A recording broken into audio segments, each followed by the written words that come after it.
কে বলেছিল কে বললেন আরে বলতে না ভট্টাচার্য গাড়িতে করে বেরিয়ে গেল। জুনিয়র ডাক্তারদের আন্দোলন ৩৫ দিন পেরিয়ে গেলেও এখনো কোনো সমাধান সূত্র বের হলো না। ফলে আগামী দিনে আরজিকর কাণ্ডের জট কিভাবে কাটবে সেই নিয়ে কোনো সদুত্তর দিতে পারেনি রাজ্য সরকার এবং জুনিয়র ডাক্তাররা। যদিও এদিকে বৈঠক ভেস্তে যাওয়ায় কান্নায় ভেঙে পড়েন এক জুনিয়র ডাক্তার।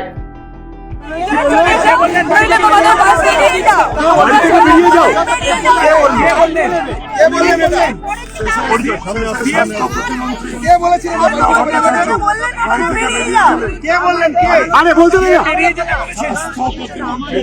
ভট্টাচার্য গাড়িতে করে বেরিয়ে গেল। তার দাবি, সব দাবি তারা মেনে নিয়েছিলেন, রেকর্ডিং এর দাবি থেকেও সরে এসেছিলেন, কিন্তু তারপরেও বৈঠক হলো না। তারা হতাশ। গত 9ই আগস্ট ধর্ষণ করে খুন করা হয় আরজিকর হাসপাতালের মহিলা চিকিৎসককে। তারপরেই প্রকৃত অভিযুক্তদের গ্রেফতার এবং কড়া শাস্তির দাবিতে আন্দোলন শুরু করেন জুনিয়র ডাক্তাররা। প্রথমে আরজিকর হাসপাতালেই আন্দোলন শুরু করেন তারা।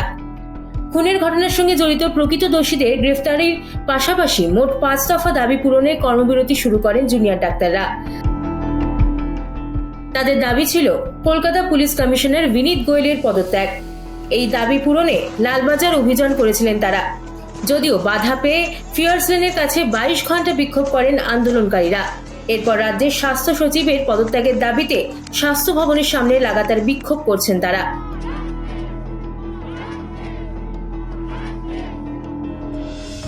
শনিবার মুখ্যমন্ত্রী নিজে আন্দোলনরত চিকিৎসকদের ধর্ণা মঞ্চে উপস্থিত হয়েছিলেন।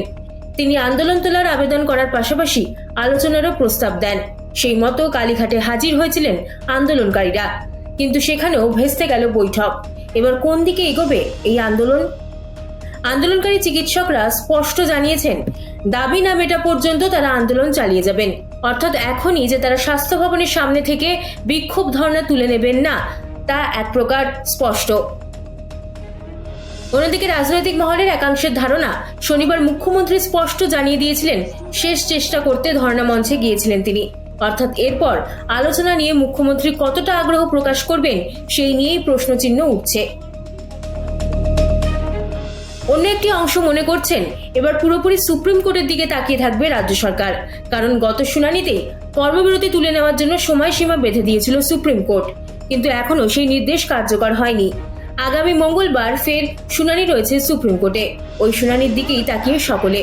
রাজনৈতিক মহলের বক্তব্য, বর্তমানে যা পরিস্থিতি তাতে মঙ্গলবারের দিকেই তাকিয়ে সব পক্ষ, এবং তারপরেই আন্দোলনের ভাগ্য নির্ধারণ হতে পারে।